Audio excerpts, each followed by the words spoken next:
अस्सलाम वालेकुम। सदाकतनामा में खुश आमदीद। कहा जाता है कि पाकिस्तान में अगर सियासतदान और इस्टेब्लिशमेंट एक पेज पर हो तो मुल्क ज़्यादा तरक्की करता है। इसी तरह आज हमने एक ऐसी सियासी शख्सियत को यहाँ मदऊ कर रखा है जिनका ताल्लुक इस्टेब्लिशमेंट से भी बहुत गहरा है। एक तारीख साज ख़ानदान से इनका ताल्लुक है। और अगर सियासत की बात की जाए तो मुतअद्दिद बार मेंबर कौमी असम्बली मुंतखब हो चुके हैं, वज़ीर भी रह चुके हैं, सियासत से भी गहरा ताल्लुक है। और इस्टेब्लिशमेंट के हवाले से इनके जो वालिद मोहतरम हैं वो सालार रहे हैं, बहुत लंबा अरसा उन्होंने फ़ौज में गुजारा है, पाकिस्तान की खिदमत की है। मेरी मुराद जनाब एजाज़ुल हक साहब हैं। सर, हम आपको खुशामदीद कहते हैं, आपने हमें वक्त दिया। एजाज़ुल हक साहब, शुरू यहीं से करते हैं कि आपने आला तालीम की डिग्री अमेरिका से हासिल की। सर, आपने बुनियादी तालीम कहाँ से हासिल की? आप पैदा कहाँ हुए? फिर इसे आप बहुत बड़े बैंकर थे और नामवर बैंकर थे किसी और मुल्क में, फिर अचानक सर सियासत में भी आप आए, तो ये सारा क्या माजरा है सर? बिस्मिल्लाहिर्रहमानिर्रहीम। सबसे पहले तो आपको और टीवी की मुबारकबाद देता हूँ और शुक्रिया आपका कि आपने मुझे मदऊ किया। सवाल आपका बड़ा अच्छा। मेरी तो ज़्यादातर जब फ़ौजी ख़ानदान हो तो एक जगह ना तालीम होती है ना तरबियत होती है, और आप खाना बदोशों की तरह एक शहर से दूसरे दूसरे शहर शहर जाते जाते हैं। पैदाइश मेरी नौशहरा की है और डोमिसाइल मेरा KPK का है, तो रहता मैं पंजाब में हूँ। पिंडी से हमारा जैसे जो हमारा अब ये कहते लोग भाई घर बन जाते हैं ना यहाँ पे, पिंडी से वैसे हमारा कोई मतलब ताल्लुक़ नहीं है। पीछे जब पाकिस्तान बना था तो हमारे आबाओ अजदाद, मेरे वालिद उस वक्त जो इंडियन आर्मी में कैप्टन थे, जब पाकिस्तान बना तो वो सब जलंधर से आए, ईस्ट पंजाब, यानी वो हमारा मतलब आबाई इलाका था ईस्ट सर। पंजाब का। और फिर वहाँ से आपको मालूम है जिस तरह लोग पार्टीशन के बाद वहाँ से चले और किस तरह पाकिस्तान पहुँचे। ये खुशकिस्मती है मेरी और मैं समझता हूँ कि हम सब की, कि हमें पाकिस्तान की जो अल्लाह ताला ने ये नेमत दी है इसका एहसास ज़्यादा है। जो हमारी जो है वो पैदाइश तो हुई है पाकिस्तान में, लेकिन हमने बचपन में अपने दादी से, अपनी वालदा से, अपने वालिद से ये सुना कि पाकिस्तान कितनी मुश्किलात से बना था और कितनी कुर्बानियाँ दी गई हैं। आजकल की पौध को जो पाकिस्तान में पैदा हुए और मतलब थर्ड जनरेशन जो अब आ गई है, उनको इतना एहसास उनको नहीं है। ना एहसास है ना उनको मालूम है। तो इसी तरह फिर जहाँ जहाँ मेरे वालिद पिंडी में बहुत सर्व किया उन्होंने एज ए मेजर, उससे पहले बॉय स्काउट्स में सर्व किया, चिराट में, लंडी कोतल में। अगर आप जाएँ उधर खैबर पास पे तो तोरखम पे तो आप देखेंगे वहाँ खैबर राइफल्स की जो मैस है उसमें अभी भी उनकी as a lieutenant, as a captain तस्वीरें लगी हुई हैं। लगी हुई हैं। फिर ज़्यादा अरसा जो है कोयटा, स्टाफ कॉलेज कोयटा 2 मरतबा वहाँ गए। मुल्तान में बड़ा अरसा गुजरा, यानी उस वक्त लोग कहते थे जे आसमान से गिरे खजूर में अटके, यानी उस वक्त मुल्तान बड़ा बैकवर्ड गर्म इलाका। वो कहते हैं ना, चार चीज़ तोहफ़ा है मुल्तान, गर्द गर्मा गदागर और गोरस्तान, तो यानी उस कि ये मुल्तान, मशहूर वो था। मुल्तान आपने देखा उस वो वक्त? मुल्तान देखा और आज का मुल्तान तो माशाल्लाह बहुत तरक्की कर गया। बहुत तरक्की कर गया। तो वहाँ पर उनका ज़्यादा अरसा गुजरा, लेफ्टिनेंट कर्नल से लेकर अपना फुल ब्रिगेडियर। कर्नल तक। अच्छा। फिर ब्रिगेडियर होकर वो चले गए खारियाँ, फिर कुछ अरसा खारियाँ गुजरा, खारियाँ से वो चले गए जॉर्डन, जॉर्डन से फिर 1971 की लड़ाई के दौरान आए वापस तो उकाड़ा, और उकाड़ा से फिर मुल्तान, और फिर बाकी चीफ ऑफ आर्मी स्टाफ बनने तक उनका सारा अरसा as a major general, lieutenant general Multan में गुजरा। तो मैं जब तक मुल्तान में था, जब वो उस वक्त लेफ्टिनेंट कर्नल थे, जब हमने कोयटा से ट्रांसफ़र हुई तो मैंने वहाँ छठी में या पाँचवीं में, मुझे अब याद नहीं, दाखिला लिया। मैट्रिक मैंने मुल्तान से किया। सर। तो वो मेरे वाले साहब फिर वहीं प्रमोट होके लगे रहे, खारियाँ आ गए बीच में, फिर वापस मुल्तान चले गए। और मैंने फिर अपना FC कॉलेज लाहौर चला गया, वहाँ से FSC किया। वाले साहब की ख्वाहिश थी कि बच्चे जो है ना डॉक्टर बने, क्योंकि मेरी वालदा के ख़ानदान में मेरे मामू, मेरे नाना, वो सब डॉक्टर्स थे। डॉक्टर थे। तो उनकी ख्वाहिश होती थी मेरे बच्चे बने। तो मेरे एक बहन और एक भाई जो है वो डॉक्टर बने, डॉक्टर हैं। और मुझ पे भी बड़ा प्रेशर था कि डॉक्टर बनो, डॉक्टर बनो, लेकिन मेरा वो नहीं था, रुझान नहीं था उस तरफ। तो FSC में एक तो नंबर भी इतने नहीं थे कि मेडिकल कॉलेज में दाखिला में। दाखिला मिलता थी फर्स्ट डिवीज़न, लेकिन उन दिनों में कंपटीशन भी था और आपको मालूम है कि सिफारिश भी कोई नहीं थी हमारे पास। तो फिर मैं बाहर चला गया अमेरिका। हमने कतर की जंग में जज्बाती होकर फ़ौज में अप्लाई कर दिया। जितने दोस्त हम एफएससी कर रहे थे उन दिनों में, तो बहुत से दोस्त मेरे चले गए और मेरा भी तकरीबन सिलेक्शन हो गया था, ISSB वगैरह ये वो। फिर एकदम चॉइस सामने आ गई। मेरे वालिद साहब क्योंकि जॉर्डन में थे जब यहाँ आए, तो उन्होंने फिर दोनों ऑप्शंस देखी। उन्होंने कहा भाई मैंने तुम्हारा एक दाखला जो थोड़े बहुत मैंने पैसे बचाए हैं, मेरा ख्याल है कि तुम बाहर चले जाओ पढ़ने के लिए, या फिर इधर चले जाओ जाना है। तो नौजवान होने के नाते और एक एडवेंचर के तौर पे मैंने कहा चलो अमेरिका चले जाते हैं। तो मैं वहाँ चला गया पढ़ने के लिए। फिर वहीं से ग्रेजुएट किया, वहीं से मास्टर्स किया, वहीं से नौकरी मिल गई अल्लाह के फजल करम से। फिर मैं नौकरी के हवाले से भी UK में रहा, लंदन में रहा, आयरलैंड में रहा, और फिर ज़्यादा अरसा मेरा जो था जब तक मैं नौकरी में रहा, कुछ 10 साल के करीब, वो बहरीन में गुजरा। नौकरी मीन सर बैंक के अलावा भी कुछ किया या एज नहीं, बस सिर्फ बैंकिंग की मैंने। जब तक मैं था मैंने बैंकिंग की। अब एक ही बैंक में गया और उसी बैंक से मैं फिर छोड़ कर आ गया जब पाकिस्तान आया मैं। अब आप पूछेंगे जी सियासत में क्यों आया? हमारा तो कोई रुझान ही नहीं था, ना मेरे वालिद की ये ख्वाहिश थी, ना उन्होंने हमें इनकरेज किया। यानी 11 साल कोई छोटा अरसा नहीं होता कि मुल्क में वो हुक्मरान थे। तो हर किसी की ख्वाहिश होती है कि हमारे बच्चे मेले भी लगाएं और ज़मीनें भी लें, लेकिन उन्होंने हमें बड़ा एक लो प्रोफाइल से गुजारा। और एक दो मरतबा उन्होंने कहा भी कि माजी के हुक्मरान जो थे ना, उनके बच्चों ने उनको बदनाम किया है, तो उम्मीद है कि तुम लोग ये काम नहीं करोगे। और फिर बहैसियत सदर उन्होंने कोशिश ये की कि हम एक नॉर्मल ज़िंदगी गुजारें, बगैर सबके सामने, बगैर प्रोटोकॉल के, बगैर किसी और चीज़ के। अगर आप सफ़र भी कर रहे हैं तो इकॉनमी में करें, और अगर PI में भी जा रहे हैं तो कोई फ़ायदा नहीं उठाना। मतलब हर चीज़ में उन्होंने, और ये अल्लाह का शुक्र है कि अपॉर्चुनिटीज़ तो बहुत थी। आपको मालूम है कि जिस तरह की सियासत हमारे यहाँ है, और जब आप उस पोजीशन में पहुँच जाते हैं तो फिर बड़ी लालच और बड़ी चीज़ें दिखाई जाती हैं। वो हमें भी नज़र आई, लोगों ने कहा भी कि आप बड़े बेवकूफ़ हो जो ये काम नहीं कर रहे। लेकिन अब मैं हाइंडसाइड में सोचता हूँ कि अगर अरबों रुपए लेके दरबदर होना है तो उससे बेहतर है कि आप यार 2 वक्त की रोटी खाएं, और जब आप बाहर निकलें तो लोग इज़्ज़त और प्यार के साथ आपको दें। इजाज़ुल हक साहब, बैंकर से सियासत तक का सफ़र कैसा गुजरा, इस पर मज़ीद बात करेंगे। एक छोटी सी ब्रेक लेते हैं, ब्रेक के बाद वापस आएंगे। जी, एक ब्रेक लेते हैं।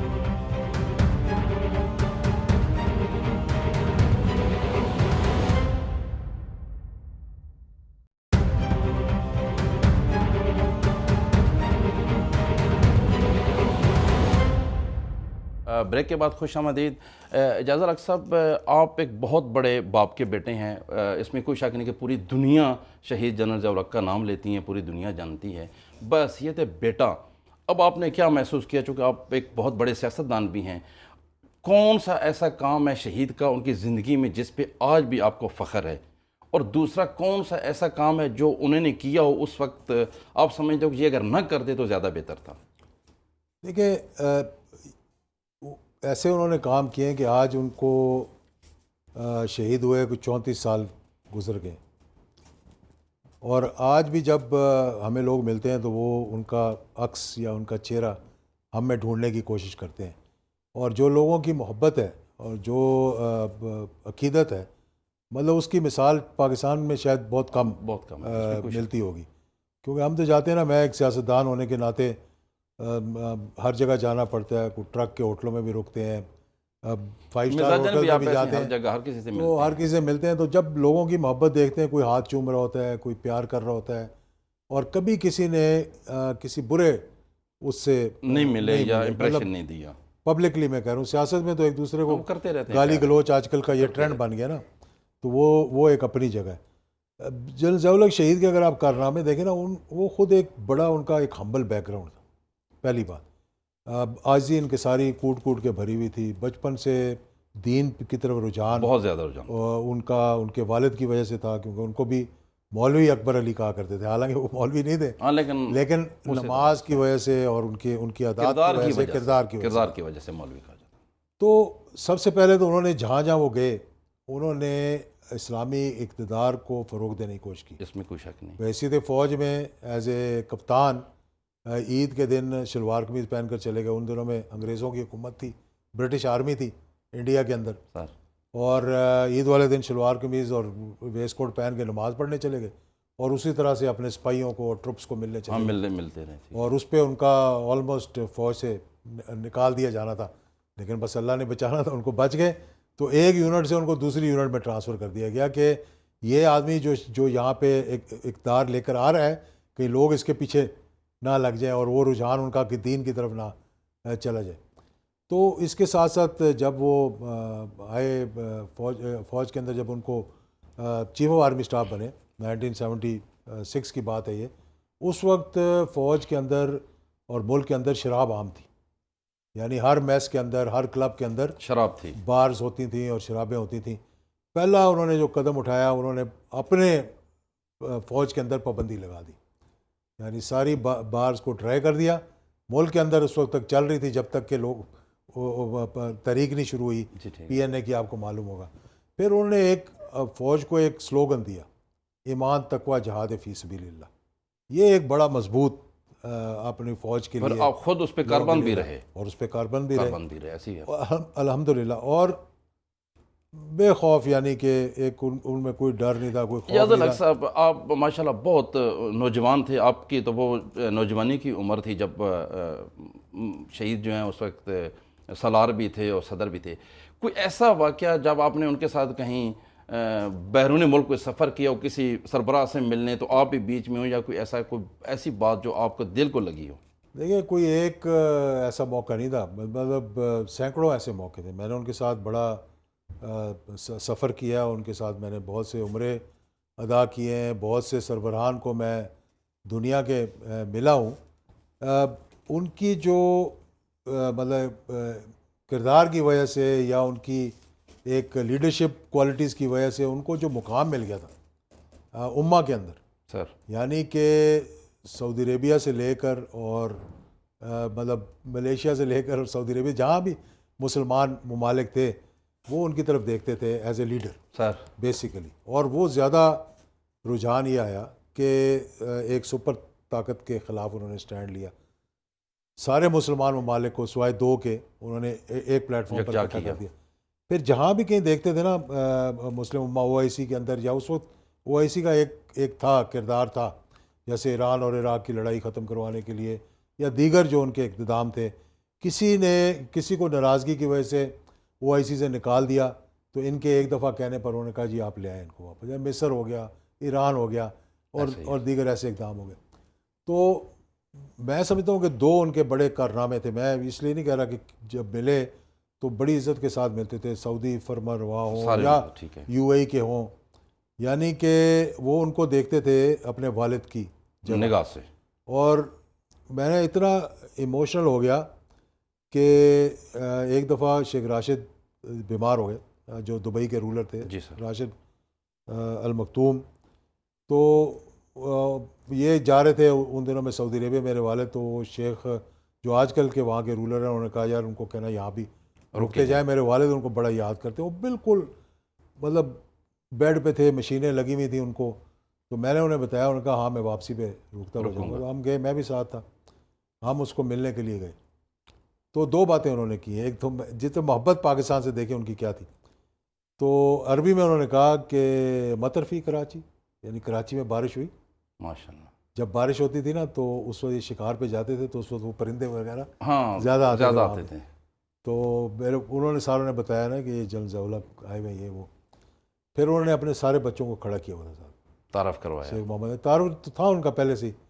तो उन्होंने कहा कि उनको ये कहा कि ये मैं आज बताकर तुम्हें जाना चाहता हूँ कि ये तुम्हारा बाप है। यानी एक रूलर उनको इस कदर मोहब्बत करता था कि अपने बच्चों को बता रहा है कि ये तुम्हारा बाप है और इसको अपने बाप की तरह इसकी इज्जत। मैं सर इस तरह भी आऊँगा मोहम्मद एजाज लक साहब, जैसे वो उसने कहा शेख ने, तो यहाँ पे भी एक बड़ा टच है कि शहीद ने भी किसी को अपना बेटा बनाया हुआ था। मैं उस तरफ आऊँगा। उससे पहले मेरा सवाल यह है कि आप बैंकर थे, बैंकर से फिर आप सियासतदान बने। जब आप सियासत में आपको कैसा लगा, और आज की सियासत और उस जब आप शुरू की, तो क्या फ़र्क आप महसूस कर रहे हैं और आपने सियासत को कैसे पाया? देखिए, जब मैं सियासत में आया बाय डिफ़ॉल्ट जिसको कहते हैं, यानी इरादा हमारा कोई नहीं था। 88 में उनकी शहादत के बाद जो एक कॉन्स्पिरेसी हुई, जो एक साजिश हुई, जो एक मुदाखलत हुई पाकिस्तान के अंदर, जो अल्फाज आजकल बड़े इस्तेमाल बहुत किए जा ज़्यादा रहे हैं, इस्तेमाल हो रहे हैं। तो उस वक्त जिन लोगों ने ये साजिश का हिस्सा थे, उनके वहम गुमान में भी नहीं था सर कि ये ज़ियाउल हक जिसे हम शहीद करने जा रहे हैं या जिसके ख़िलाफ़ हम ये कर रहे हैं, ये 11 साल से फ़ौजी हुकूमत, मिलिट्री मार्शल लॉ एडमिनिस्ट्रेटर, आप कुछ भी कह लें, डिक्टेटर कह लें, जो भी कह लें, कि अब इसको मंजर से हटाना उनके लिए ज़रूरी हो गया था, क्योंकि अब उनका एक स्टेचर ऐसा हो गया था।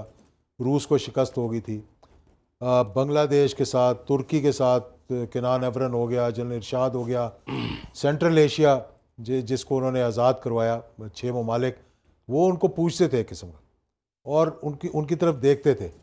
उनका ये नहीं था कि मैं कोई एक सुपर पावर बनाऊंगा, उनका ये था कि एक रीजनल मैं इकोनॉमिक ब्लॉक बनाऊंगा जिसमें हम मुसलमान आपस में एक दूसरे के साथ मिलकर चलेंगे।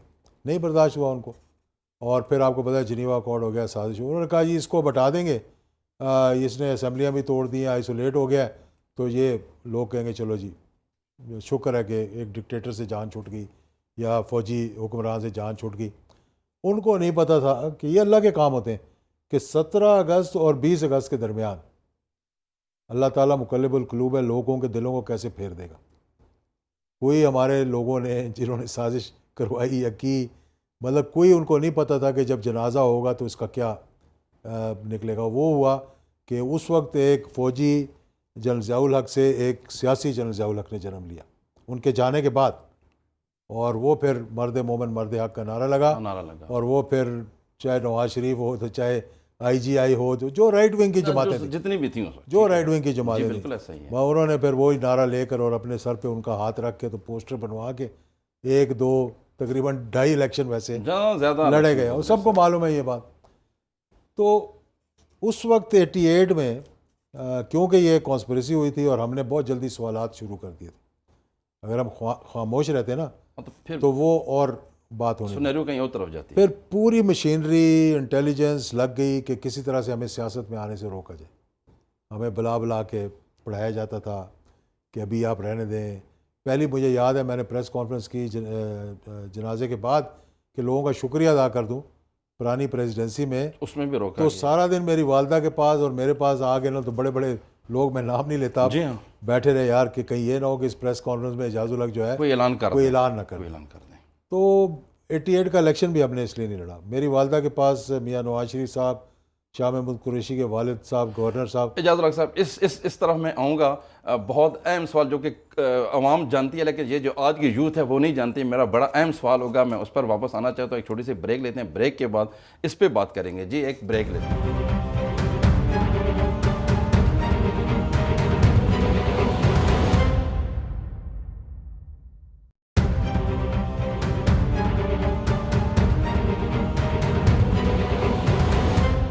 ब्रेक के बाद खुश आमदीद। मोहम्मद इजाज़ुल हक साहब, बड़ा अहम सवाल है। आधी दुनिया तो जानती है, लेकिन जो आज की यूथ है वो नहीं जानती। शहीद ज़ियाउल हक साहब ने एक सियासी शख्सियत को अपना बेटा माना, और हमने देखा, कौम ने देखा, अवाम ने देखा, उन्होंने फिर बेटे जैसा उसके साथ सलूक भी किया। फिर आपकी जो सगी बहन है, हमारी भी वो बहन है, ज़ैन ज़िया साहबा को उस सियासी शख्सियत ने अपनी मुँह बैली बहन भी कहा। और ज़ैन साहबा जो हैं वो एक दरवेश हैं आपके घर में, और वो बादशाह भाई कहकर पुकारती थी उस शख्सियत को। इतनी मोहब्बत, इतना बड़ा ऑक्सीजन, ये सारी चीज़ें, सियासत में एक नाम पैदा किया, सारा कुछ। अगर बात करें 1988 की तो वो सारी दुनिया के सामने है। तो फिर सर आपकी और शरीफ ख़ानदान की इतनी दूरी क्यों है? देखिए, पहली बात तो ये मैं आपको बताने लगा था, फिर ब्रेक पे हम चले गए कि 88 में जब हमें रोका जा रहा था, उस वक्त मियाँ नवाज शरीफ साहब गवर्नर कुरैशी साहब को लेकर, शाह महमूद के वालिद को और साथ जनरल फजले को लेकर मेरी वालदा के पास आए थे। उन दिनों में हम चौधरी शुजात के घर में रहते थे, चूड़ पिंडी चौक के साथ ही उनका घर आपको था। पता होगा। तो वो आपने बात की ना कि हमने तो जब आर्मी हाउस छोड़ा तो हमारे पास वो घर ही कोई नहीं था। जहाँ जाते तो ये चौधरी शुजात साहब की मेहरबानी है, उनकी वालदा की ख़ास तौर पे, जिन्होंने मेरी वालदा को कहा कि हमारा घर खाली पड़ा है, वहाँ जाए। यार बड़ी लंबी स्टोरी है। उस वक्त इन्होंने आकर कहा कि बेगम साहब ये मेरे बस की बात नहीं, ये हमारे बस की बात नहीं। सब ने कहा, उन्होंने कहा या आप या भाई इजाज़ुल हक को कहें कि ये आगे लगें तो हम इनकी सपोर्ट करेंगे। तो मेरी वालदा को वो मतलब एक याद थी उनको कि भाई उन्होंने तो अपनी उम्र भी इसको लगा दी, उन्होंने इसके लिए इतनी दुआएं की। इसने भी वाले लिखा, यानी कि एज ए प्राइम मिनिस्टर इसने एक ख़त लिखा, मैं खैर बताता नहीं किस वजह से लिखा मेरी वालदा को। तो मोहतरमा बेगम साहिबा तो नीचे लिखा आपका ताबेदार बेटा। उस वक्त मेरी वालदा ने उसको कहा कि नहीं तू अगे लग ते ये तेरे नाल मतलब चलन गए। तो हमने उनको आगे किया, उनको सारी सपोर्ट दी, और मर्द मोमिन मर्द हक का नारा लेकर चले चले। ऐसे ही है। और जब जलसों में हम इकट्ठे जाते थे तो रिस्पांस पब्लिक का जब मैं खड़ा होता था ज़्यादा होता था, जब ये खड़े होते थे कम कम होता होता था, देखा सारी दुनिया ने। जुनेद साहब ने भी मुझे फिर चीफ ऑर्गेनाइज़र बनाया पार्टी का, फिर इन्होंने सीनियर नायब सदर बनाया मुझे पार्टी का। हम चलते रहे, लेकिन हमारे हुक्मरानों में एक छोटी सी प्रॉब्लम है, मतलब आज भी है सब में। एक तो वो सच नहीं सुनना चाहते, वो दूसरा ये कि वो ये नहीं देखना चाहते कि हमसे किसी का कद जो है ना थोड़ा सा बड़ा हो जाए, ये नहीं देखते कि हम इससे फ़ायदा क्या उठाएं। मतलब एक कॉम्प्लेक्स है सबको, उस कॉम्प्लेक्स की वजह से ये मारे जाते हैं हमेशा कि आप जो चीज़ आपकी स्ट्रेंथ है उसको अपनी स्ट्रेंथ बनाएं। अगर मेरा ताल्लुक़ है, समझ लें आपने इस्टेब्लिशमेंट की बात की, फ़र्ज़ करें कि मेरा इस्टेब्लिशमेंट के साथ अच्छा ताल्लुक़ है, तो तुम्हारे लिए मैं कोई बेहतरी करूँगा ना, नुकसान तो नहीं पहुँचाऊँगा ऐसा ही तुम्हें। है, ऐसा ही तो अगर मैं आपका साथी हूँ तो। लेकिन देखें 88 से 99 तक नवाज शरीफ साहब चलते रहे, हमारे अख्तिलाफ़ात भी पैदा हो गए।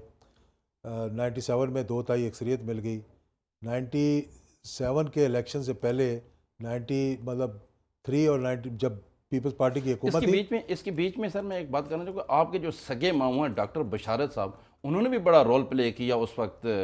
मियाँ शरीफ उनके पास जाते रहे और उनका भी एक बीच में किरदार था, आपके वालिद के साथ साथ आपके पूरे ख़ानदान का सर बहुत इतना। बहुत सबका था, उनको पता है मतलब। लेकिन बात ये थी कि आपको उसका एहसास हो ना, 97 में जब हुकूमत बनी हम अपोजिशन में, यानी मैं वो सियासतदान था, PMLN का हिस्सा था जो 4 मरतबा जेल गया। किस लिए गया था मैं? अपने आप को तो वज़ीर आज़म बनाने के लिए नहीं गया था ना, मैं इन्हीं के ख़िलाफ़ गया था। अब बिल्कुल बात ऐसे ही यह है कि जब 99 का कू हुआ तो उसके बाद इनके जहन में थोड़ा सा इस्टेब्लिशमेंट के ख़िलाफ़ कुछ वो लावा लावा पक गया, ठीक है ना। चिपक गया था। पहली बात ये हुई। दूसरी बात इन्होंने ये नहीं देखी कि मैं अपने नज़रिए को, अपने असूलों को कॉम्प्रोमाइज़ करूँगा। हम तो इनके साथ थे लेकिन कि वो नहीं। ये राइटिस्ट हैं और ये पीपल्स पार्टी के आगे बंद बनेंगे, जिनको मैं समझता हूँ कि मुल्क इन्होंने तोड़ा। जब आप उनसे हाथ मिला लेंगे तो फिर हमारी तो कोई गुंजाइश ही नहीं रहेगी ना, फिर मैं कैसे सपोर्ट कर सकता हूँ उनको।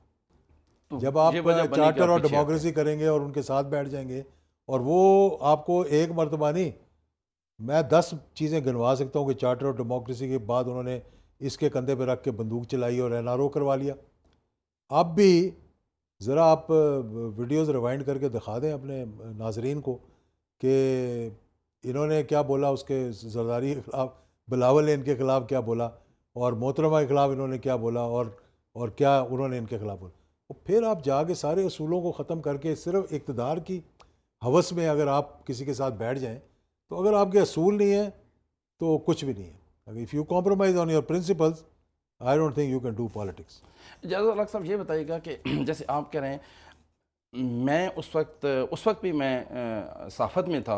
99 की अगर मैं बात करूं तो उस वक्त भी आपका नाम वज़ारत उज़्मा के लिए लिया जा रहा था, और यकीनन आपने रिफ्यूज़ किया, आपने उसको एक्सेप्ट नहीं किया। उसकी मैं वजह जानना चाहूँगा। और आज भी हमने देखा एक बार फिर के सोशल मीडिया पर वज़ारत उज़्मा के लिए आपका नाम बड़ा सरगर्म है, ट्विटर पे है, हर जगह पे लिया जा रहा है। इसकी क्या वजह है? क्या देखिए, अगर मैंने वज़ीर आज़म बनना होता तो मुझे एक नहीं 3 अपॉर्चुनिटीज़ मिली थी। 88 में अगर मैं खड़ा हो जाता तो आप वज़ीर तो ये आज़म बन मेरे जाते। पीछे चलते। ठीक हो मैं गया। बनता ना बनता वो और बात थी, पार्टी को मैंने लीड करना था। फिर गुलाम इज़ा खान साहब ने जब असेंबली तोड़ी 93 की, उन्होंने मुझे बुला कर कहा कि तुम इस्तीफ़ा दे दो तो तुम्हें मैं कल वज़ीर आज़म बनाता हूँ। अगर असेंबली तोड़ रहा हूँ मैं, उन्होंने कहा ये इस्तीफ़े पड़े हुए हैं।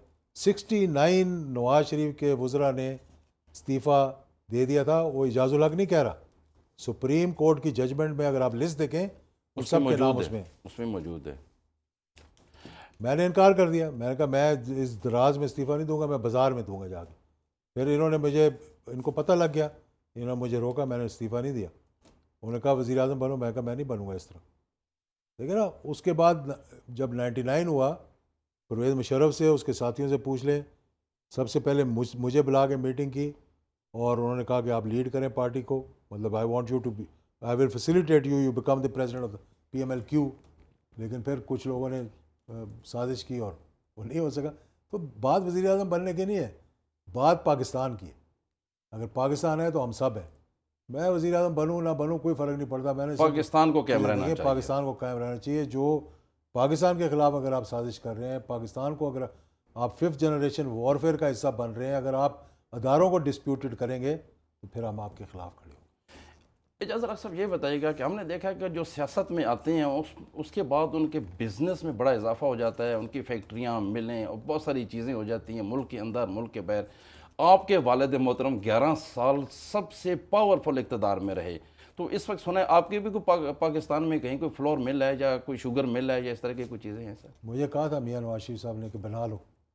उन्होंने कहा था, तरीका भी बताया था कि कैसे बनाना है बगैर पैसों के, लेकिन मैंने नहीं किया। बात ये देखें, आपने कहा ना कि हमने कुछ नहीं बनाया।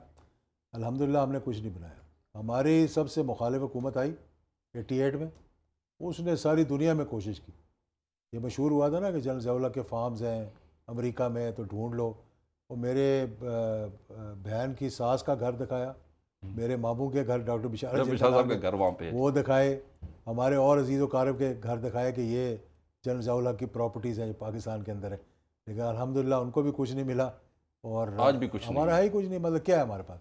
एक घर है एक घर है जो उनके शहीद होने के बाद जो उनको इंश्योरेंस मिली या फ़ौज ने जो कॉम्पनसेशन देते हैं उससे वो घर बना है और अल्हम्दुलिल्लाह वहाँ रह रहे। मेरा अपना घर है इस्लामाबाद में, कुछ छुपा हुआ नहीं है। एक एक पैसे का हिसाब है।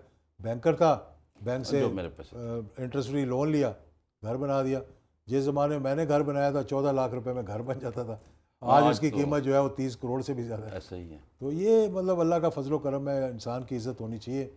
आप इतनी शुगर मिलें लगा लें और इतनी सब कुछ लगा लें और फिर आप ईद की नमाज भी ना पढ़ सकें तो फिर फ़ायदा क्या? इजाज़त साहब ये बताइएगा कि आजकल आप सियासत को कहाँ देख रहे हैं, किस डगर पे जा रही है?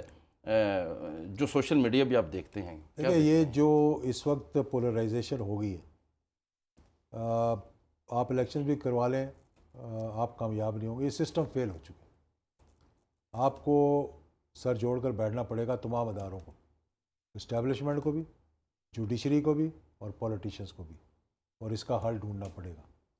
पार्लियामेंट के अंदर से इसका हल नहीं निकल सकता क्योंकि ये मरूसी सियासत, ये एम्पायर्स, ये किंगडम्स, शेरशाह सूरी कि वो अपना आइडियल समझना, और ये काम पाकिस्तान में अब नहीं चलेगा। अगर आपने मामलात को ठीक ना किया, अगर आपने सिस्टम को ठीक ना किया, मैं ये कहता हूँ कि जब आप हुकूमत में आए, अगर आपके पास दूसरी 2 गाड़ियाँ, अगर तीसरी आ गई तो आपको जेल में जाना चाहिए। आप मनी ट्रेल के बगैर कोई चीज़ है आपको तो उसको बैतुल माल में डलवाया जाए। आगे सख्ती आ रही है, ये मैं आज आपको बता, आप देख रहे हैं सर, आगे पाकिस्तान में बेहतरी आएगी। आगे जिनको जेल में होना चाहिए वो जेल में होंगे, जिनको इक़्तिदार में होना चाहिए वो इक़्तिदार में होंगे। तो इजाज़त साहब ये बताइएगा कि अब चूँकि आपसे ये सवाल मैं इसलिए कर रहा हूँ कि फ़ौज भी आपका घर है, फ़ौज के ऊपर आजकल बहुत ज़्यादा तनकीद हो रही है। इवन मीर जाफ़र और मीर सादक भी एक किरदार जो है वो इशारा इसी तरफ हो रहा है। आम आदमी भी जो है वो फ़ौज के ऊपर तनकीद कर रहा है, जो कि नहीं होनी चाहिए। ये हमारी बदकिस्मती है। इस पे क्या कहना है सर? असल क्या क्यों हो रही है सर?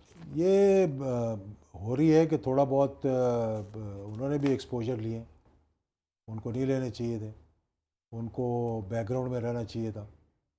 माजी में भी तनकीद हुई है, असगर खान का केस भी आया है, लेकिन इस तरह से सोशल मीडिया पे नहीं था जिस तरह से आज हो रहा है। अगर शुरू में जो आज DGI SPR मेरे जानने वाले भी हैं जो आज आकर कह रहे हैं, अगर ये आज से कुछ अर्सा पहले 2 साल पहले अगर होता, 2 साल 4 साल 6 साल जब लोग खड़े होकर असेंबली के अंदर पाकिस्तान को और पाकिस्तान की फ़ौज को बुरा भला कह रहे थे तो उनको वहीं शटअप कॉल देनी चाहिए थी कि असेंबली के अंदर फ़ौज और जुडिशरी को डिस्कस नहीं किया जा सकता। अगर आप उनको डील देंगे और फिर उनके फ़ोन सुन के रात को 2:30 बजे आप उनको हारे हुए को जितवा देंगे तो फिर ये नतीजा निकलेगा। सर मेरा आखिरी सवाल है, आइंदा जो इलेक्शन है वो इस अक्टूबर में हो या आइंदा अक्टूबर में हो, एजाज़ल हक साहब इलेक्शन लड़ेंगे और कहाँ से लड़ेंगे? मैं लड़ूंगा, दो सीटों से लड़ूंगा और मैं तकरीबन 12-14 सीटों पे लोग खड़े करूंगा। अपनी जमात हम काम कर रहे हैं इस पर, इंशाल्लाह कोशिश करेंगे ज़्यादा सीटों पे खड़े हो सकें अपनी जमात से, लेकिन अलायंस करेंगे किसी न किसी के साथ। सर आप खुद एक रावलपिंडी और दूसरा मैं ये अभी इसका 3-4 जगह मुझे इनवाइट किया हुआ है लोगों ने। अगर मैं एक जगह भी कह दूंगा तो फिर दूसरे नाराज़ हो जाएंगे। ये इसका एक 10 दिन के अंदर अंदर मैं ऐलान करूंगा इंशाल्लाह। सर अटक में भी सुना है आपके पास ऑफर है, अटक के लोग भी आपसे बहुत, आपके अटक वालिद से, मोहतरम से बहुत चकवाल मोहब्बत से, करते थे। साहिवाल से, रावलपिंडी से, भावलनगर तो मेरा हल्का ही है। पिंडी एक घेब जगह में से आप आज भी फतेह जंग पिंडी घेब जंग में बहुत ज़्यादा आपके चाहने वाले हैं। बहुत है, चकवाल में बहुत है। चकवाल से कुछ लोग आए भी थे कल परसों मिलने के लिए। उन्होंने कहा था जी आप सिर्फ ऐलान कर दें इलेक्शन हम लड़ लेंगे। तो ये अल्लाह का करम है कि लोग मोहब्बत करते हैं। इजाज़त हक साहब वक्त देने का बहुत शुक्रिया, आपने हमें वक्त दिया। नाज़रीन आपने सुना इजाज़त हक साहब से हमारी बहुत अहम गुफ्तगू है, और ये ख़ुद भी जो है इलेक्शन लड़ने जा रहे हैं। इनका कहना है कि इलेक्शन जब भी होगा मैं इलेक्शन लड़ूंगा, और एक से ज़ायद जो हल्के उनमें ये इलेक्शन लड़ेंगे। अल्लाह करे ये कामयाब हो, और कामयाब होकर ये कौम की खिदमत कर सकें। प्रोग्राम का वक्त ख़त्म होता है, हमें इजाज़त दीजिए। अल्लाह हाफ़िज़। पाकिस्तान जिंदाबाद।